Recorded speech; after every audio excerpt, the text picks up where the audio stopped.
going on, guys? Welcome back to United View. Hope everyone is doing very well, having a good Thursday evening, and some breaking news coming in the last couple of minutes, and it's another bombshell article from Bloomberg regarding the Manchester United takeover race, the latest twist and development, and it is kind of a continuation with what Flex recently spoke about with David Hellier from Bloomberg. He has co-written yet another article regarding the Manchester United takeover, and the big developing news is that Sir Jim Ratcliffe is leading the takeover race. Now, you may say, oh, we've heard this all before, but the latest wrinkle in this is that due to this revised offer, this restructured offer, he is now leading the takeover race. In addition to that, his bid to acquire at least a minority stake in Manchester United looks to be discussed in the near future at a Manchester United boardroom meeting. Let's get straight into this one. Smash a like on the like button, be sure to subscribe bottom right hand corner, and most importantly, let us know your thoughts on the latest developments in the comment section below. Are you bored? Are you tired? Are you interested? Are you curious? What are your thoughts on all of this? Let's get straight into this. So Bloomberg is reporting. It's an article that's written by David Hellier, Danielle Lapido, and Giles Turner, who have written that Jim Ratcliffe is emerging as the frontrunner to buy Manchester United PLC. People with knowledge of the matter have said, with the British billionaire's recently revised offer giving him the edge over a rival proposal from Qatari investors. Now, the chairman of chemicals company Ineos Group Holdings SA is in talks with the club's US owners, the Glazer family, and their advisors over the structure of the deal, according to the People. Again, this is quite significant. Now, they don't necessarily say if it's direct talks, if it's mediated by the Rain Group, if the Rain Group is acting as a go-between between the two, but they are suggesting that Ineos is certainly in talks with the Glazer family and the Glazers' advisors over the structure of said deal. Now, hold that thought. We'll come back to it because, of course, Bloomberg and David Hellier were the first to break the story about his previous deal being dead in the water, so we'll circle back to that one. Now, under the terms being discussed, Ratcliffe could make an offer for some of the shares held by both the Glazers and, this is the key part in this, the minority investors in Manchester United, the People said.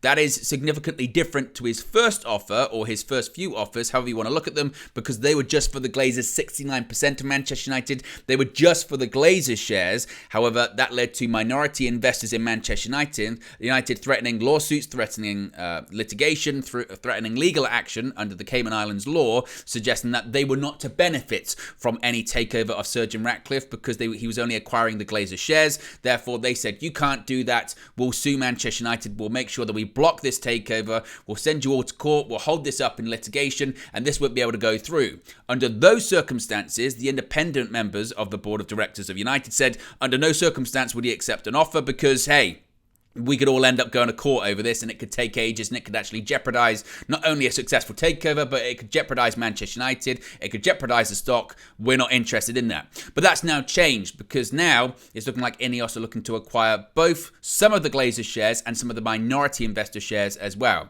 Ratcliffe, according to Bloomberg, may end up with an initial stake of roughly 25% in Manchester United in a deal that could value the club, key word there being value, the club at more than £5 billion, which is $6.1 billion, they said. Now, of course, we know previously the asking price set by the Glazer family for Manchester United is £6 billion. This deal would value Manchester United at 5, but as I mentioned, it's a much smaller stake than what was previously put in there. Now, he wasn't like Sheikh Jassim looking to acquire 100%. Previously, it was just the 69% of the Glazers. Now it's shrunk down to just 25%. Now, according to Bloomberg, the Glazer family currently views Ratcliffe's bid for a minority stake as more attractive than an alternative Qatari offer for the whole club, the People said, asking not to be identified, discussing confidential information. This is the latest development, though. Manchester United's board is set to discuss the latest proposal at a meeting as soon as the next few days, the People have said. So once again, this is a big development because we are really starting to gather pace here. This is an offer that the Glazers like. This is an offer that the minority investors would also be more receptive to now. This is also an offer that the independent members of the board of directors could approve of. In fact, they could actually discuss this over the next few days at a board meeting, which again is very, very significant, in addition to Ineos and the Glazer family having talks.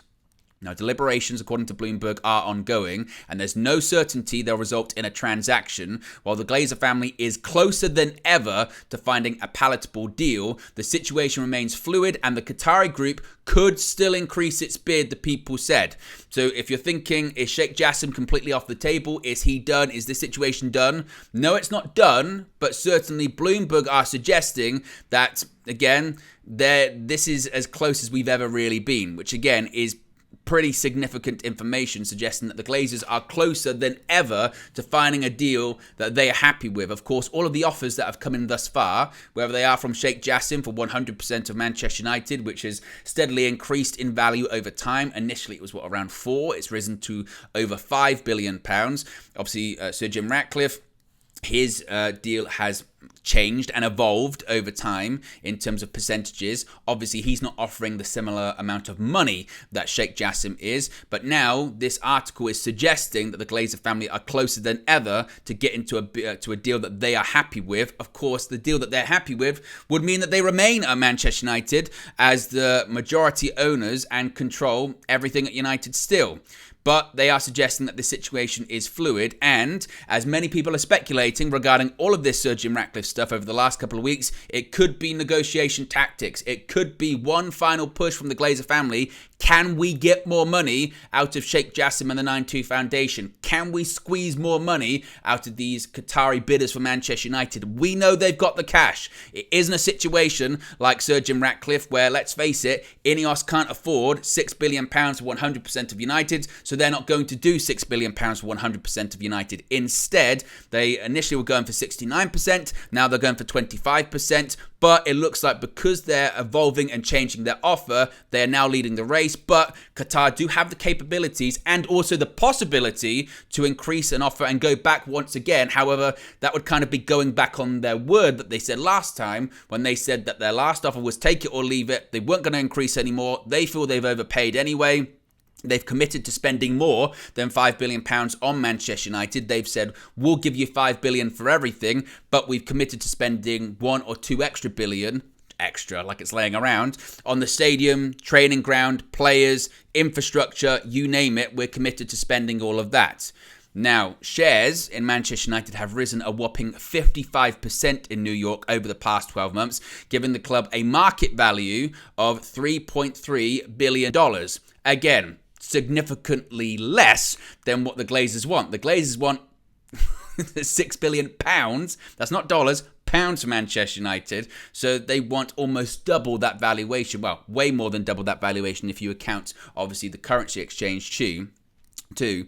Bloomberg, of course, reported last month, and this was the exclusive that David Hellier spoke to Flex about just minutes after it was actually published by Bloomberg. Bloomberg reported last month that Sir Jim Ratcliffe was restructuring an offer for Manchester United to address these aforementioned concerns from the minority holders, which include the likes of Lintel Train, Ariel Investments, and Eminence Capital, about being excluded from any deal. That was the key thing there. They felt that under the previous Ineos offer, they were excluded from basically benefiting at all, and it didn't involve them, and they felt as minority holders of United they should be involved in this takeover process. That's now changed. They would now be involved, and it kind of is an offer to appease everyone that had concerns. The Glazers want to stay around. They want to be involved. They still ultimately want to own Manchester United. Well, that could be ticked with what Ineos are offering right now.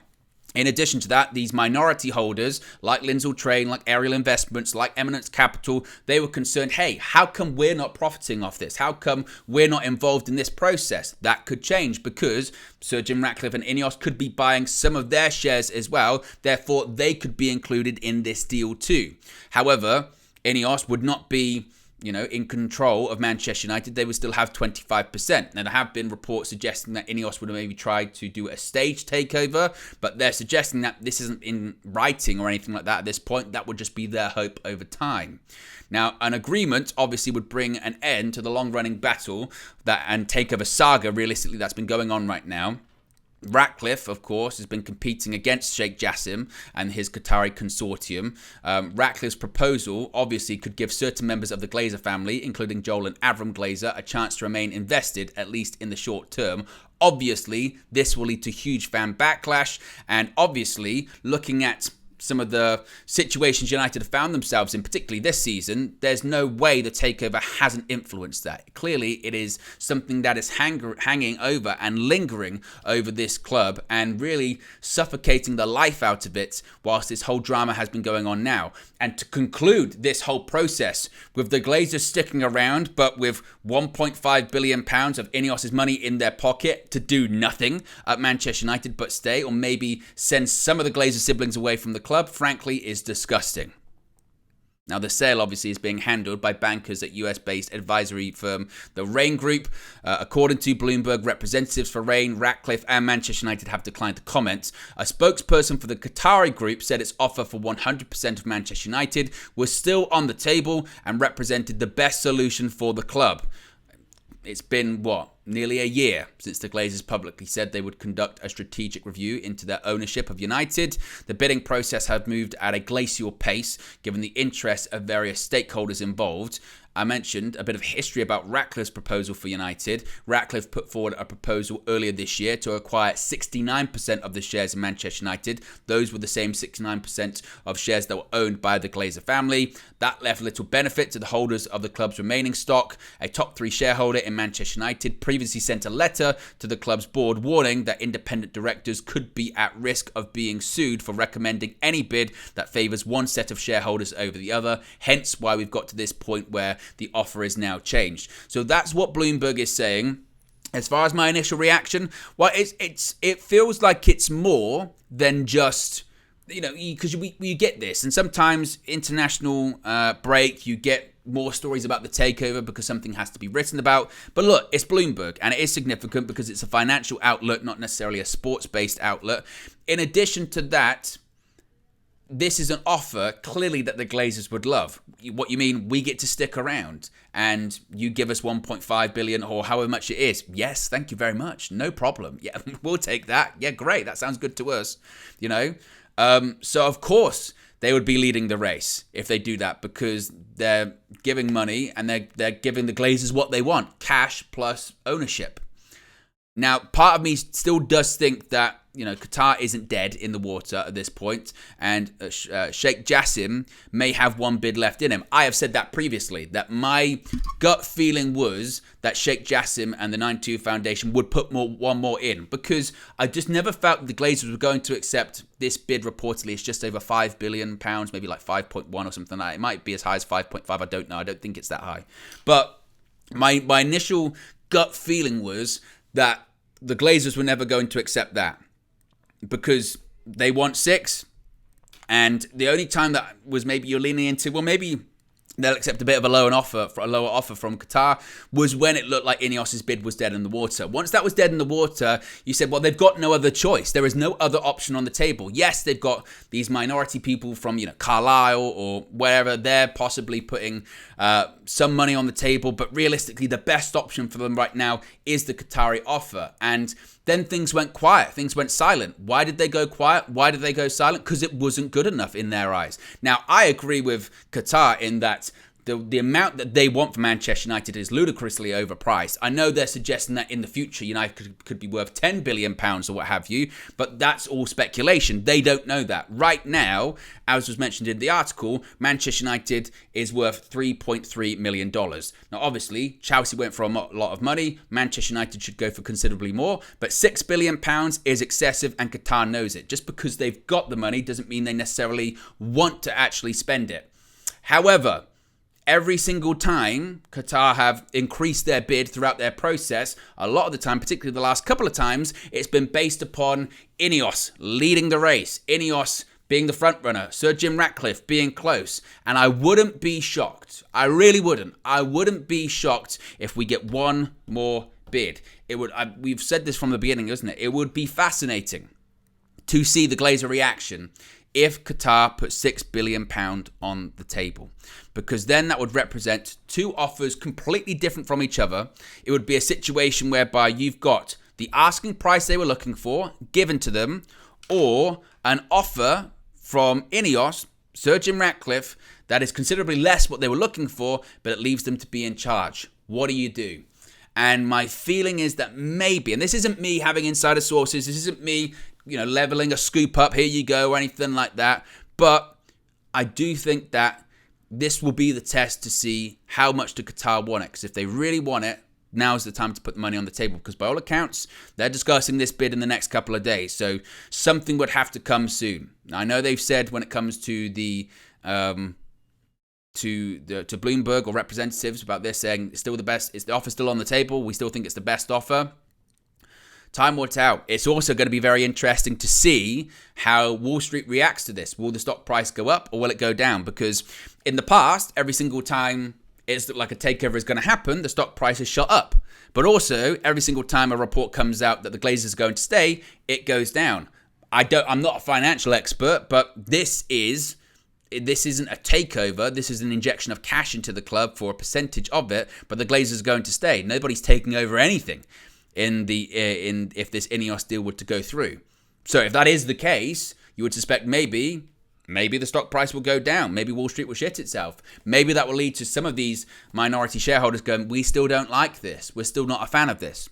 So it's going to be really interesting to see the reaction, to see the fallout of this. Of course, if we get any more news, if we get any more information, we'll go live. We'll put something up for you. But let me know your thoughts. Let me know your reaction to this news story. I'm sure over the next few hours and into tomorrow morning, it's going to develop. It's going to continue to be discussed. And we now know, seemingly, what's going to be the drama throughout this international window. And it's going to be the latest developments when it comes to the Manchester United takeover saga. So let me know your thoughts on it. Be sure to smash the like on the like button. Be sure to subscribe, bottom right-hand corner. And I'm very sure that I'll speak with you again very soon.